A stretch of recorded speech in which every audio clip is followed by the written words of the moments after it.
ഒരു മിസൈൽ തകർന്നു വീണ എഞ്ചിൻ മുറി, നിലച്ചുപോയ ഒരു കപ്പലിന്റെ എഞ്ചിന്റെ ശബ്ദം. അത്രമാത്രം മതി പാശ്ചാത്യ ശക്തികളുടെയും ആഗോള സാമ്പത്തിക അഹങ്കാരങ്ങളുടെയും നെഞ്ചിലേക്ക് ഒരു പേടി സ്വപ്നം പോലെ പാഞ്ഞു കയറാൻ. മധ്യപൂർവ്വ ഏഷ്യൻ കടൽപാതയിൽ തൊടുത്ത ആ അജ്ഞാത പ്രഹരം ചെന്നു പതിച്ചത് വെറും ഒരു വ്യാപാര കപ്പലിന് മേൽ മാത്രമല്ല, പകരം തങ്ങളെ ഉപരോധങ്ങൾ കൊണ്ട് വരിഞ്ഞു മുറുക്കാൻ നോക്കുന്ന പാശ്ചാത്യ ശക്തികളുടെ നട്ടെല്ലിൽ മേലാണ്. ആഗോള എണ്ണ വ്യാപാരത്തിന്റെ സുപ്രധാന പാതയായ ഹോർമൂസ് നീരൊഴുക്കിൽ വ്യാപാരി കപ്പലിന് നേരെയുണ്ടായ ഈ അപ്രതീക്ഷിത ആക്രമണം ലോകരാഷ്ട്രങ്ങളെ ഒന്നടങ്കം ഞെട്ടിച്ചിരിക്കുകയാണ്. ഹോർമൂസ് കടലിടുക്കിൽ നിന്ന് പുറത്തേക്ക് കടക്കാനുള്ള ശ്രമത്തിനിടയിലാണ് അജ്ഞാത കേന്ദ്രത്തിൽ നിന്നും പുറപ്പെട്ട ഒരു മിസൈൽ അല്ലെങ്കിൽ ഒരു ഡ്രോൺ പ്രഹരം വാണിജ്യ കപ്പലിന് നേരെ പതിച്ചത്.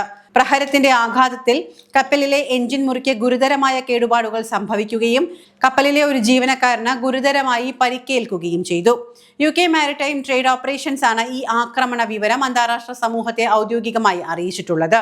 കപ്പലിന്റെ എഞ്ചിൻ മുറി തകർന്നതോടെ നിയന്ത്രണം നഷ്ടപ്പെട്ട് കപ്പലിൽ ഉണ്ടായിരുന്ന ബാക്കി ജീവനക്കാരെ ഒമാൻ കോസ്റ്റ് ഗാർഡ്സിന്റെ സംയോജിതമായ ഇടപെടലിലൂടെ സുരക്ഷിതമായി കരക്കെത്തിച്ചു എന്നും വാർത്തകളിൽ പറയുന്നു. എന്നാൽ ഈ സംഭവം വെറും ഒരു ഒറ്റപ്പെട്ട കപ്പൽ ആക്രമണമല്ല, മറിച്ച് ഇറാന്റെ അനുവാദമില്ലാതെയും സുരക്ഷാ നയങ്ങൾ ലംഘിച്ചും തന്ത്രപ്രധാനമായ ഈ പാതയിൽ സ്വാധീനം ഉറപ്പിക്കാൻ നോക്കുന്ന വിദേശ ശക്തികൾക്ക് നൽകിയ കൃത്യമായ മുന്നറിയിപ്പാണ്.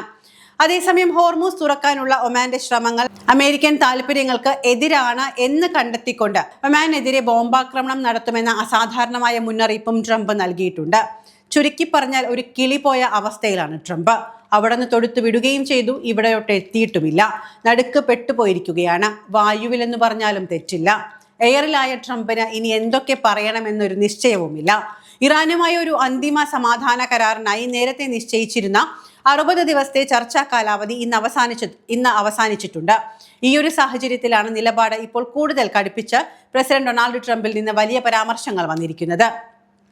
നിർദ്ദേശങ്ങളും ആവശ്യങ്ങളും ഇങ്ങനെയാണ്: ഇറാൻ കീഴടങ്ങണം, അതുപോലെ തന്നെ കീഴടങ്ങലിന്റെ വെള്ളക്കൊടി ഉയർത്തണമെന്നാണ് അദ്ദേഹം ഇന്ന് ഫോക്സ് ന്യൂസിന് നൽകിയ അഭിമുഖത്തിൽ ആവശ്യപ്പെട്ടിരിക്കുന്നത്. നേരത്തെ പറഞ്ഞതുപോലെ തന്നെ ഒരു കിളിപോയ അവസ്ഥയിലാണ് ഇപ്പോൾ ട്രംപ്. ആകാശത്തിൽ ഇങ്ങനെ പറന്നു നടക്കുകയാണ്. ഇനി എന്ത് എന്ന ചോദ്യത്തിന് പ്രത്യേകിച്ചൊരു ഉത്തരം നൽകാൻ അദ്ദേഹത്തിന് കഴിയുന്നുമില്ല. ഇറാൻ ഒരിക്കലും ആണവായുധം കൈവശം വയ്ക്കാൻ അമേരിക്ക സമ്മതിക്കില്ല എന്നും അദ്ദേഹം ഇന്ന് ആവർത്തിച്ചിട്ടുണ്ട്. ഇതിനിടെ മറ്റൊരു ശ്രദ്ധേയമായ അവകാശവാദവും ഇന്ന് ട്രംപിൽ നിന്നും വന്നിരിക്കുന്നു. ഇറാന്റെ IRGC സൈന്യവുമായി നേരിട്ട് അമേരിക്ക രഹസ്യ ആശയവിനിമയം നടത്തുന്നുണ്ട് എന്നാണ് ട്രംപ് പറയുന്നത്. ഇത് ഇറാൻ പൂർണ്ണമായും നിഷേധിച്ചിട്ടുണ്ട്. ഈ ഹോർമൂസ് കടലിടുക്കിനെ ചൊല്ലി ഒമാനെതിരെ നേരത്തെ സൂചിപ്പിച്ചതുപോലെ കടുത്ത ഭീഷണിയും മുന്നറിയിപ്പും ഇന്ന് ട്രംപ് നൽകുകയുമുണ്ടായി. നമുക്ക് വ്യക്തമായി അറിയാവുന്ന ഒരു കാര്യമാണ്, ഒമാൻ ദീർഘകാലമായി ഈ പ്രശ്ന പരിഹാരത്തിന് മധ്യസ്ഥത വഹിക്കുന്ന ഒരു രാജ്യമാണ്. പക്ഷേ അമേരിക്കയുടെ ലക്ഷ്യങ്ങൾക്ക് എതിരായി ഇറാനും ഒമാനും ഈ ഹോർമൂസ് കടലിടുക്ക് തുറക്കുന്നതുമായി ബന്ധപ്പെട്ട ഒരു ധാരണയിലേക്ക് എത്തിയാൽ അമേരിക്കയ്ക്ക് അത് വലിയ അതൃപ്തി ഉണ്ടാക്കിയേക്കും. അതായത് അമേരിക്ക ഉദ്ദേശിച്ച കാര്യങ്ങൾ ഒമാനിലൂടെ നടത്തിയെടുക്കാമെന്ന ട്രംപിന്റെ ധാരണ ഇവിടെ പൊളിയുകയാണ് എന്നർത്ഥം. അതുകൊണ്ട് തന്നെ ഒമാനെതിരെ ബോംബാക്രമണം നടത്തുമെന്ന വളരെ അസാധാരണമായ ഒരു മുന്നറിയിപ്പാണ്. പക്ഷേ ഇപ്പോഴത്തെ ഹോർമൂസിലെ സ്ഥിതി പരിശോധിച്ചാൽ ഗതാഗതം പൂർണ്ണമായും നിലച്ച ഒരു സ്ഥിതിയിലാണ്. കാരണം ഗതാഗതത്തിന് കൃത്യമായ ഒരു സുരക്ഷയൊരുക്കാൻ സാധിക്കുന്നില്ല. തങ്ങളുടെ നിയമങ്ങൾ ലംഘിച്ച് അല്ലെങ്കിൽ തങ്ങളുടെ നിർദ്ദേശങ്ങൾ പാലിക്കാതെ തങ്ങളുമായി ഒരു സഖ്യത്തിനില്ലാത്ത ഏതൊരു രാജ്യവും ആ കടൽപാത കടന്നാൽ കൃത്യമായ ആക്രമണം ഇറാൻ നടത്തിയിരിക്കും. അതുകൊണ്ട് തന്നെ മറ്റൊന്ന് ട്രംപ് ഇന്ന് സൂചിപ്പിച്ചിട്ടുണ്ട്: ഈ യുദ്ധം എന്ന് അവസാനിപ്പിക്കും എന്ന കാര്യത്തിൽ ഒരു സമയപരിധിയും തനിക്കില്ല. അമേരിക്കയിൽ നവംബറിൽ നടക്കാനിരിക്കുന്ന തെരഞ്ഞെടുപ്പൊന്നും ഇതിനെ ബാധിക്കില്ല എന്നുമാണ് ഇപ്പോൾ ട്രംപ് പറഞ്ഞു വെക്കുന്നത്. അതൊക്കെ സൂചിപ്പിക്കുന്നത് പ്രശ്നപരിഹാരം ഇനിയും ഒരുപാട് അകലെയാണ് എന്നാണ്. സമാധാനത്തിന്റെ ദിനങ്ങൾ ഇനിയും അകലെയാണ്. രണ്ടു രാജ്യങ്ങളും ഒരു പരിഹാരവുമില്ലാതെ ഇപ്പോഴും അങ്ങോട്ടും ഇങ്ങോട്ടും ആരോപണ പ്രത്യാരോപണങ്ങൾ ചൊരിഞ്ഞ് മുന്നേറുകയാണ്. അതിനിടയിൽ ട്രംപിൽ നിന്ന് പുതിയ പരാമർശങ്ങളും വരുന്നുണ്ട്. ഒമാനെതിരെയുള്ള സൈനിക ആക്രമണം തുടങ്ങിയ അസാധാരണമായ പരാമർശങ്ങളൊക്കെ നിരന്തരം വന്നുകൊണ്ടിരിക്കുന്നു. സമുദ്ര അതിർത്തികളിൽ ഉപരോധം തീർത്ത് ഇറാനെ തളർത്താമെന്ന് കരുതിയവർക്ക് ഈ ഒറ്റ ആക്രമണത്തിലൂടെ ഹോർമൂസ് പാതയിലെ യഥാർത്ഥ ശക്തി ആരാണ് എന്ന ബോധ്യമായി കഴിഞ്ഞിട്ടുണ്ട്. പേർഷ്യൻ ഗൾഫ് മേഖലയിലെ സമുദ്രപാതയിൽ രൂപപ്പെട്ടിരിക്കുന്ന പുതിയ സുരക്ഷാ ഭീഷണികളെ കുറിച്ച് കുറിച്ച് നമുക്കൊന്ന് കൂടുതൽ ആഴത്തിൽ പരിശോധിക്കേണ്ടതുണ്ട്. ഈ ദുരന്ത നിമിഷത്തിൽ ഏറെ നിർണായകമായത് ഒമാൻ കോസ്റ്റ് ഗാർഡ്സിന്റെ അടിയന്തര രക്ഷാപ്രവർത്തനമാണ്. അന്താരാഷ്ട്ര കപ്പൽ ചാലിൽ ഇത്തരം ഒരു ആക്രമണം നടക്കുമ്പോൾ കൂടുതൽ ജീവഹാനി ഉണ്ടാകാതെ ജീവനക്കാരെ രക്ഷപ്പെടുത്താനും കടലിൽ എണ്ണ ചോർച്ച പോലുള്ള വലിയ പരിസ്ഥിതി നാശങ്ങൾ ഒഴിവാക്കാനും ഒമാൻ നാവികസേന കാണിച്ച ജാഗ്രത പ്രശംസനീയമാണ്. ഈ ഒമാനെയാണ് ട്രംപ് ആക്രമിക്കുമെന്ന് ഇപ്പോൾ ഭീഷണി മുഴക്കിയിരിക്കുന്നത്. തന്ത്രപ്രധാനമായ ഭൂമിശാസ്ത്രപരമായ സ്ഥാനം കാരണം ഒമാൻ തീരം ഇപ്പോഴും ഈ കടൽപാതയിലൂടെ പ്രധാന നിരീക്ഷണ കേന്ദ്രമാണ്. അടിയന്തര സാഹചര്യത്തിൽ ഒമാന്റെ പെട്രോൾ ബോട്ടുകൾ സ്ഥലത്തെത്തി ജീവനക്കാരെ സുരക്ഷിത സ്ഥാനത്തേക്ക് മാറ്റിയില്ലായിരുന്നുവെങ്കിൽ തകരാറിലായ കപ്പൽ മേഖലയിലെ മറ്റു കപ്പലുകൾക്ക് വലിയ തടസ്സവും ഭീഷണിയുമായി മാറുമായിരുന്നു. മേഖലയിലെ പാശ്ചാത്യ രാജ്യങ്ങളുടെ സൈനിക ഇടപെടലുകൾ ഇല്ലാതെ തന്നെ അടിയന്തര സാഹചര്യങ്ങൾ കൈകാര്യം ചെയ്യാൻ പ്രാദേശിക ശക്തികൾക്ക് സാധിക്കുമെന്ന സന്ദേശമാണ് ഇതിലൂടെ പുറത്തു വരുന്നത്. അതായത് ഈ ഒരു ആക്രമണം നടന്നു, നിമിഷങ്ങൾക്കുള്ളിൽ ഒമാൻ സേനയ്ക്ക് അവിടെ എത്തി അവരെ സംരക്ഷിക്കാൻ കഴിഞ്ഞു എന്നാണ് അർത്ഥം. എന്നിരുന്നാലും ഈ ആക്രമണം പാശ്ചാത്യ സമുദ്ര സുരക്ഷാ ഏജൻസികൾക്ക് വലിയ തലവേദനയാണ് സൃഷ്ടിച്ചിരിക്കുന്നത്. കപ്പലിന്റെ എഞ്ചിൻ മുറിയെ തന്നെ കൃത്യമായി ലക്ഷ്യമിട്ടാണ് പ്രഹരം ഉണ്ടായിരിക്കുന്നത് എന്നത് ഇതിനു പിന്നിൽ പ്രവർത്തിച്ചവരുടെ അതിശയകരമായ സാങ്കേതിക തികവിനെയാണ് കാണിക്കുന്നത്. അതായത് കൃത്യമായി പ്രഹരിക്കാൻ ഇറാന് സാധിച്ചിരിക്കുന്നു എന്നാണ് ഇവിടെ പറയാതെ പറയപ്പെടുന്നത്. വാണിജ്യ കപ്പലുകളുടെ നിയന്ത്രണ സംവിധാനങ്ങളെ തകർക്കുക, അതുവഴി തങ്ങളുടെ പരമാധികാര അതിർത്തികളിലൂടെയുള്ള വിദേശ കപ്പലുകളുടെ അനാവശ്യ സഞ്ചാരം തടയുക എന്ന തന്ത്രമാണ് ഇവിടെ വിജയകരമായി പ്രയോഗിക്കപ്പെട്ടിരിക്കുന്നത്. യാതൊരു മുൻകൂട്ടി മുന്നറിയിപ്പും ഇല്ലാതെ ഉണ്ടാകുന്ന ഇത്തരം കൃത്യതയാർന്ന പ്രഹരങ്ങൾ തങ്ങളെ ഉപരോധിക്കാൻ നടക്കുന്ന അമേരിക്കൻ സഖ്യക്കപ്പലുകൾക്ക് വൻ ഭീഷണിയാണ് വിതച്ചിരിക്കുന്നത്.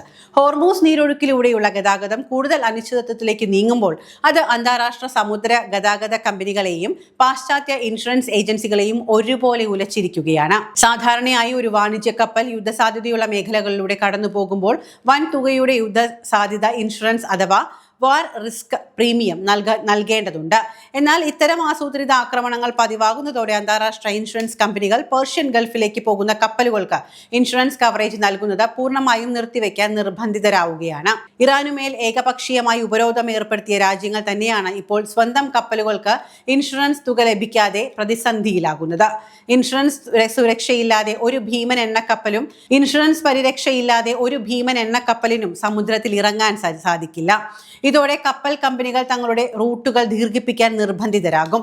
ആഫ്രിക്കൻ വൻകര ചുറ്റി വളഞ്ഞു പോകുന്ന cape of good hope route ഉപയോഗിക്കേണ്ടി വരുന്നത് പാശ്ചാത്യ രാജ്യങ്ങളുടെ കപ്പലുകളുടെ യാത്രാ സമയം 2 ആഴ്ചയോളം വർദ്ധിപ്പിക്കുകയും ചരക്കുകൂലി കുതിച്ചുയരാൻ കാരണമാവുകയും ചെയ്യുന്നു. ആഗോളതലത്തിൽ ചരക്കു ഗതാഗതം കടുത്ത സ്തംഭനാവസ്ഥയിലേക്ക് നീങ്ങുകയാണ്. ഈ ഒരു ആക്രമണം ഉണ്ടാക്കിയിരിക്കുന്ന പ്രത്യാഘാതം വെറും ഒരു എഞ്ചിൻ മുറിയുടെ തകരാറിൽ ഒതുങ്ങുന്നതല്ല, മറിച്ച് ഇറാനെ ഒഴിവാക്കിക്കൊണ്ട് ആഗോള വിതരണ ശൃംഖല മുന്നോട്ട് പോകാൻ കഴിയില്ല എന്ന വലിയ സത്യത്തിലേക്കാണ് ഇത് വിരൽ ചൂണ്ടുന്നത്.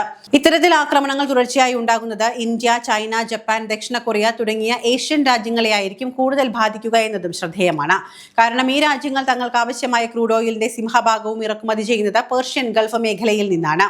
ഹോർമൂസ് നീരൊഴുക്ക് തടയുകയോ അല്ലെങ്കിൽ അവിടെ കപ്പലുകൾക്ക് നേരെ ആക്രമണം ഉണ്ടാവുകയോ ചെയ്യുമ്പോൾ ശുദ്ധീകരിക്കാത്ത എണ്ണയുമായി വരുന്ന കപ്പലുകൾ വഴിയിൽ കുടുങ്ങുന്നു.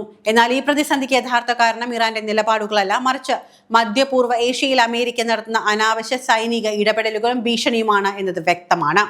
ഇത് ഏഷ്യൻ വിപണികളിലേക്ക് എത്തുന്ന എണ്ണയുടെ അളവിൽ കുറവുണ്ടാക്കുകയും അന്താരാഷ്ട്ര വിപണിയിൽ എണ്ണവില നിയന്ത്രണമില്ലാതെ കുതിച്ചുയരാൻ കാരണമാവുകയും ചെയ്യും.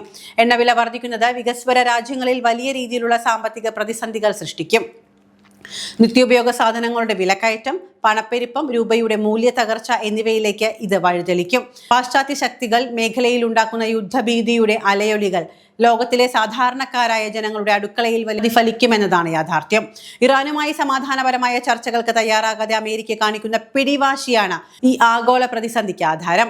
ഏറ്റവും ഒടുവിലായി ലഭിക്കുന്ന വിവരങ്ങൾ അനുസരിച്ച് കപ്പലിന് നേരെ ആക്രമണം നടത്തിയത് ആരാണ് എന്ന് കണ്ടെത്താൻ അന്താരാഷ്ട്ര സമുദ്ര സുരക്ഷാ ഏജൻസികളും ഉപഗ്രഹ നിരീക്ഷണ കേന്ദ്രങ്ങളും അന്വേഷണം ഊർജിതമാക്കിയിട്ടുണ്ട്.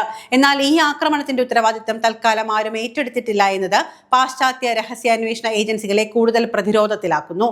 ഉത്തരവാദികളെ കണ്ടെത്താൻ സാധിക്കാത്ത പക്ഷം മേഖലയിൽ നിരീക്ഷണം ശക്തമാക്കാൻ മറ്റു വൻകിട രാജ്യങ്ങൾ തങ്ങളുടെ സ്വന്തം നാവിക പടക്കപ്പലുകളെ പേർഷ്യൻ ഗൾഫിലേക്ക് അയക്കാനുള്ള സാധ്യതയും തള്ളിക്കളയാൻ സാധിക്കില്ല. ഇത് മേഖലയെ കൂടുതൽ സൈന്യവൽക്കരിക്കാനും നിസാരമായ തെറ്റിദ്ധാരണയെ പോലും വലിയൊരു സൈനിക ഏറ്റുമുട്ടലിലേക്ക് വഴിമാറ്റാനും കാരണമാകും. നയതന്ത്ര തലത്തിലുള്ള സംഭാഷണങ്ങളിൽ ഇറാനെ അടിച്ചമർത്താൻ നോക്കിയ പാശ്ചാത്യ ശക്തികൾക്ക് മുന്നിൽ സമുദ്ര അതിർത്തികളിൽ ഉയർന്ന ഈ ഭീഷണി മറികടക്കാൻ കഴിയാത്ത സങ്കീർണമായ ഒരു പുതിയ ഘട്ടത്തിന്റെ തുടക്കമാണ് ഇനി കാണാൻ പോകുന്നത്.